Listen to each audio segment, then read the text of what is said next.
Hello. Welcome to this little video. I thought I'd bring you out into the backyard because it's a bit nicer out here than it was inside. And it's messy and two kids make a mess. Lots of rain, not much lawn mowing, but you know, you get that. All good, keeping it real, bloody blah. So, something very cool today. Check this out. We all know this, right? We know what this is, who they are, what these paints are. They're fantastic. My favourite watercolours, and they're great. But check this out. Gouache. Gouache, however you want to pronounce it. Gouache. It's very fun. Now, I got half a dozen colours sent to me. Got burnt sienna, ultramarine, white. Got to have a white. That's good. And what else? I've got another box here. Got three more colours. Pyrrole Scarlet. Very bright. You'll see that soon. Yellow ochre for a nice little warm yellow. And a black, lamp black. So I've got these 6 colours and I want to check them out and give you a review of what I think of them and how they go. And they're a really nice thing to use when you're stuck a little bit. So just get stuck in. You don't have to buy all of them, but buy some good quality ones like this. They'll last you a long time and they're more fun when you get quality stuff. So check it out. I hope you enjoy this little demonstration. It's very rough and ready, but you know what? So am I. That's good. I just love these colours. Thank you very much, and I'll talk to you soon. Enjoy the video.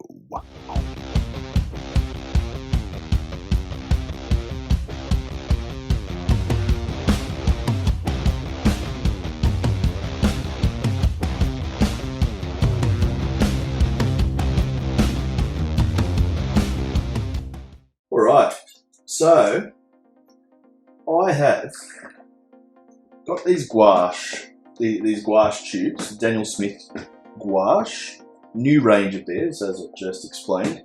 But I'm just going to swatch the ones that I got. I just got 6 colours sent to me. Got just a red, black, burnt sienna, ultramarine, yellow ochre, and a white. You know, just a bog standard sort of 6 colours. That's fine.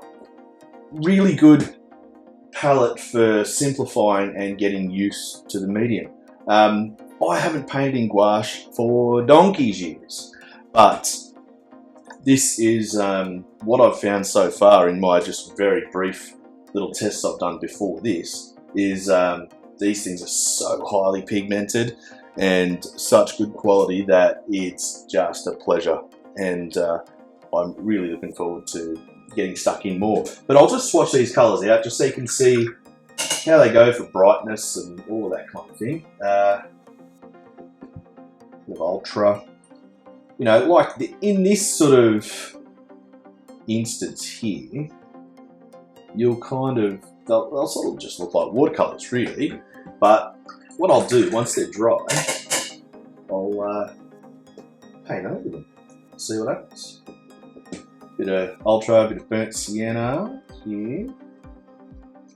Boop, boop, boop, boop. And look, you can tell already that it's thicker and it's opaque, but you can still water them down and use them in a washy manner, and you can get really nice dry brush stuff on there. You can see how the pen marks have been obliterated pretty much just by that one stroke. Red, I think it's a Pyrrole red. Nice. Yeah. So bright, so bright. And yeah, highly pigmented. Yellow ochre.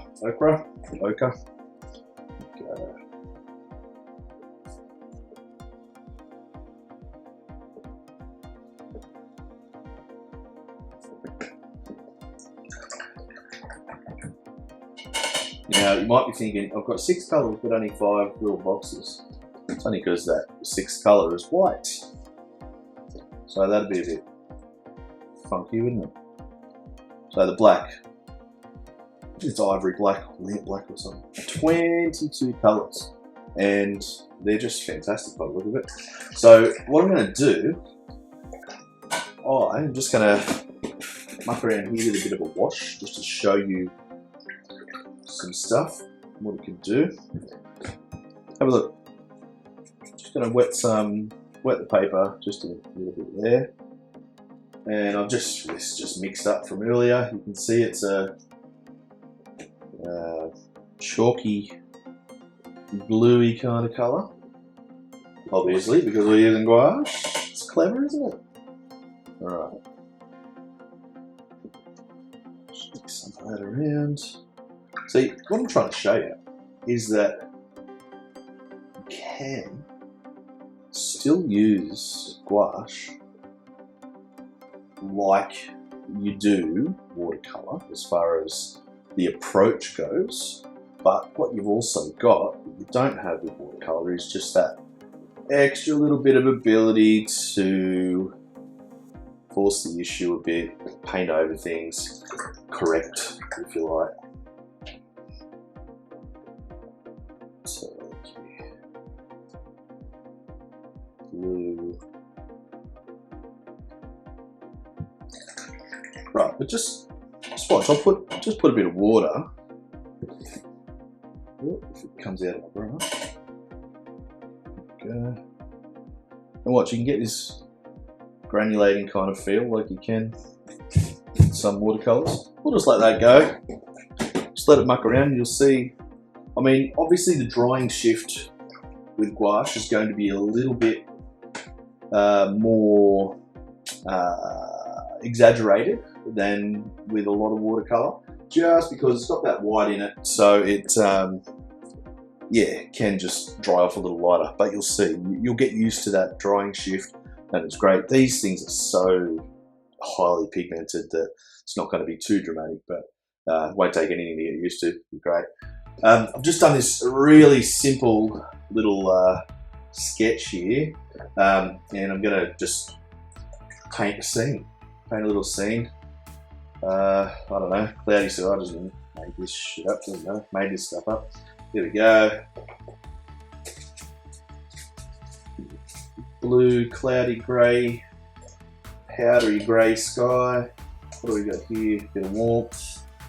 See, look, you can just use a hummingbird's beak full of paint and it dissipates and dries, dilutes down to next to nothing, just like it does in good watercolour. Let's just strengthen blue a little bit up here, maybe just in the middle. See, I'm just sort of letting it run together, so it's still doing that watercolour magic that we love. And let's have a look. Let's bring our so used to painting watercolour, I'm just treating it exactly like that. But you can, that's the beauty of it. Now let's have a look down here. We've got a bit of a field of some sort. I don't know, this is all just made up. Burnt sienna. You can mix it. They mix just like watercolours do, but they're just a bit stronger, so you've got to be a bit careful. Be careful, you'll be right.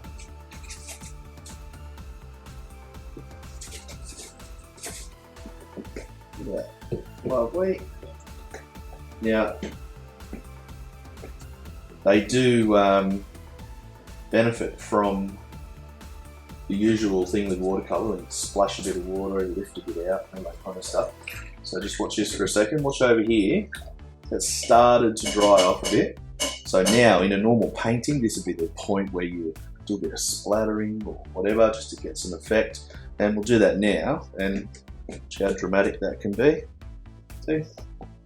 So those tricks in watercolour still hold weight with the good old gouache. That's something to say it. Gouache. It's gouache, isn't it? I don't know. That sounds better to me. Let's have a quick look. You still get a little bit of that whole soft edges thing here. So if you're, there's our little distant hill or whatever. Still got some soft edges up there, which is nice. Now, whatever you do, don't get your gouache mixed up with your normal watercolours, because they'll all end up tainted with the white, and then you'll end up with real chalky watercolours, which is probably not what you want. But if you want gouache, that's the go. That's what we do want. So what I'm going to do the same kind of thing down here. Get a splatter just to break areas up a bit. And so got this little path, little road that's there. So get a bit of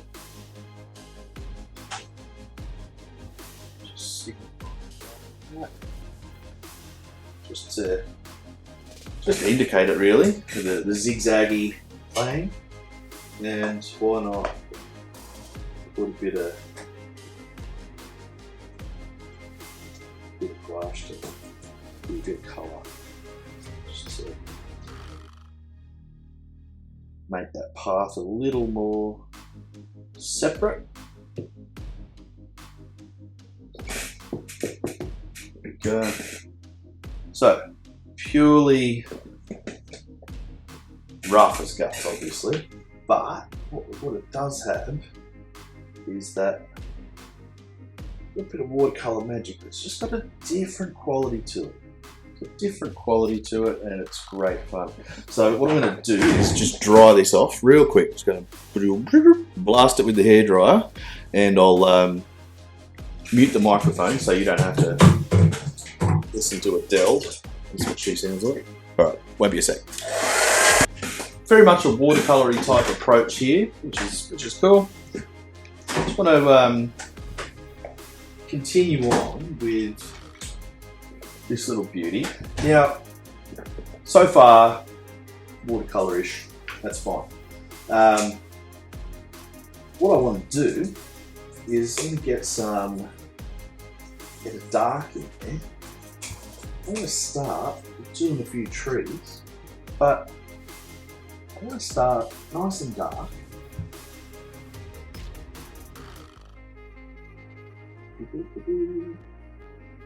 And these trees and stuff around buildings, they do help you to just frame things in. You know, like there's a car there, which we'll do in a second, but just make up a bit of a tree, frames it in. Always remember, your artworks are your little world. We're going to rely on our imaginations a bit more, I think.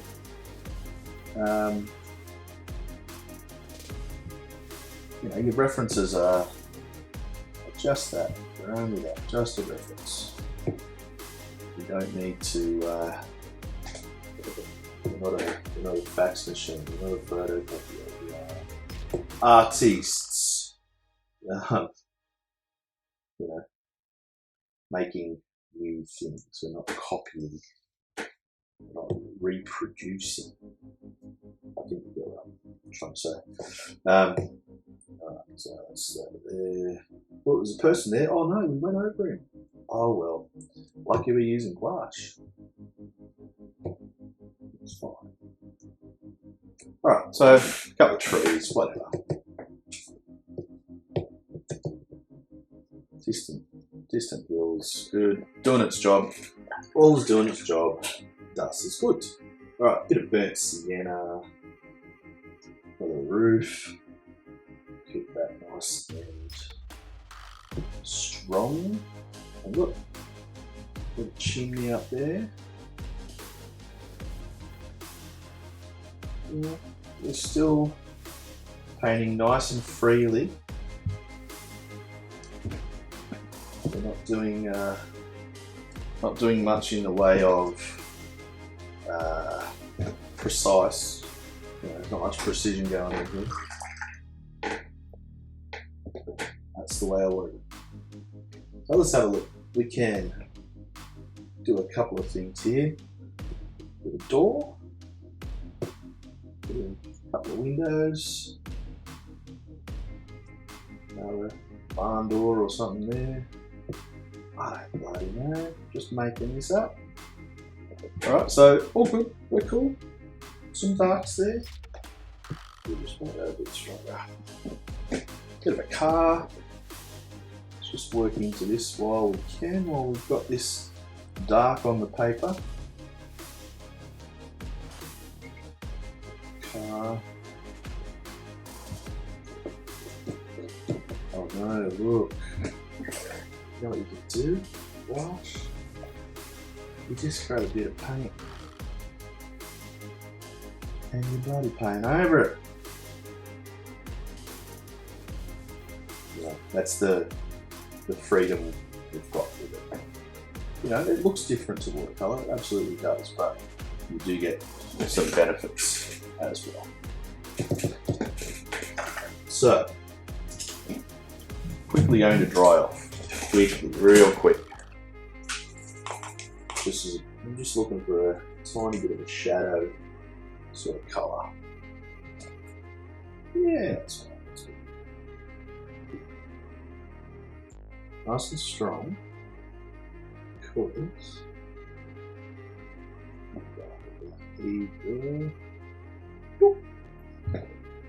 and then maybe under the windows. Cool. Alright, little shadowy whatever there. That's fine. Now it's a shadow casting roof. I don't know, maybe. Let's exaggerate it, why not? Check this out. That's just over a bit far. So it's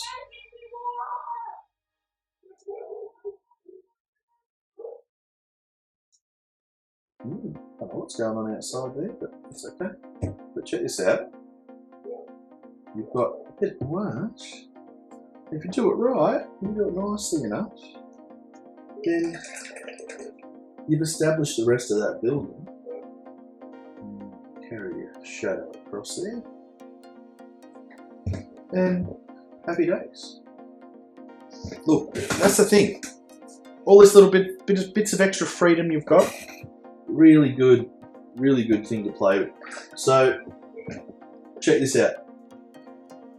Our person that we got rid of accidentally, he says. Whew. It's pretty close. So we'll do another. There's a tractor over there. I don't know. Checking it. You know, here's figure carrying a bucket or something. I don't know what he's doing. It's fine.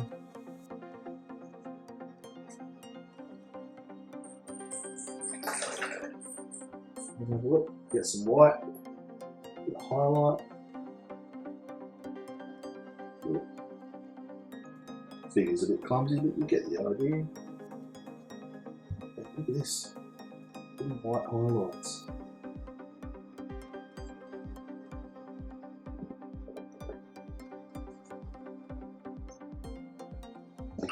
And I almost forgot. Shadow. There's the car. The car is just there. It's an indication.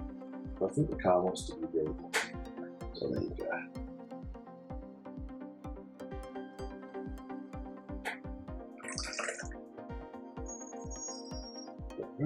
Good. Now, just one last thing with this picture.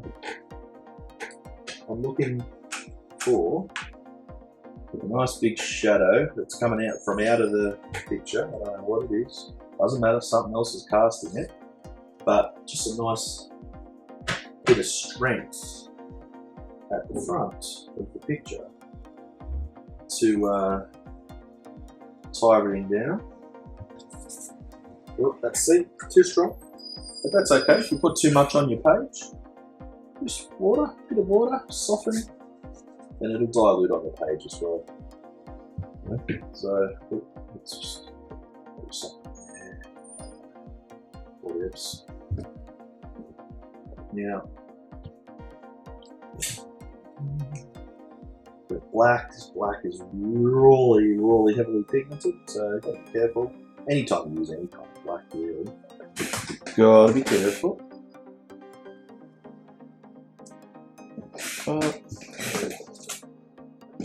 Do it. And look, you're not going to get any better birds than when you're painting with gouache.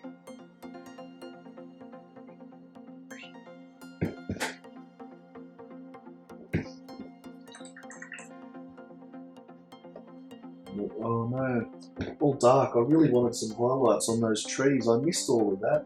So what do? Mix up a highlighting colour.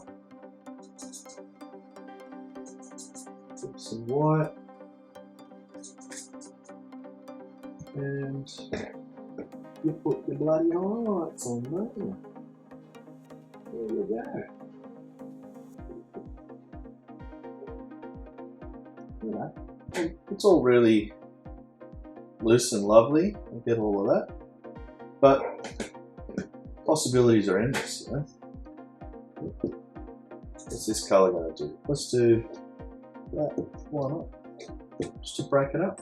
Something else. And look, let's go for some. Watch this. Over the dark. How bright that is.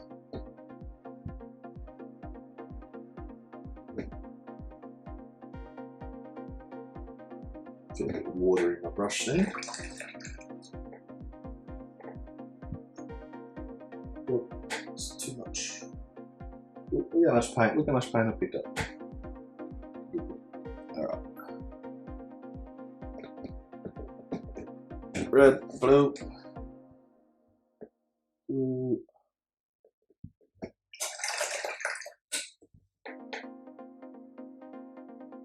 Burnt sienna.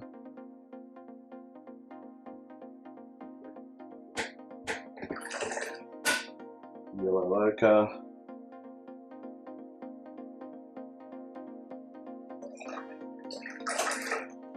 And check out the white, baby. Goes over everything. Look at it. Yeah, look, it's a rough and ready. They're rough and ready examples of what the medium can do. But I would absolutely, if you are, do you know what I reckon gouache is really good for? Is if you're in a watercolor rut and you're just struggling, things are, you know, you're just not inspired, whatever. There are lots of ways you can get yourself out of that rut. But having gouache on hand is always a really nice thing. I used to do it a lot years ago. Having gouache on hand is a really good way to keep painting, but you're a bit more relaxed because you don't have that self-imposed pressure to make it right the first time, you know. So absolutely get involved in the Daniel Smith gouache. They are fantastic. There are 22 colours all up, but I would suggest, look, buy them all. But if you're on a budget, I would steer clear of cheap alternatives and just buy good quality, but limit your palette. You'll get better paintings anyway, and you'll have more fun mixing. So I really appreciate you watching this. Please head over to seniorart.com.au, and that's in Australia, but they ship worldwide. seniorart.com.au. Check out Daniel Smith, Bao Hong paper, all kinds of stuff. So thank you, and subscribe and like and comment, and I really appreciate you watching. Thanks, guys. Bye bye.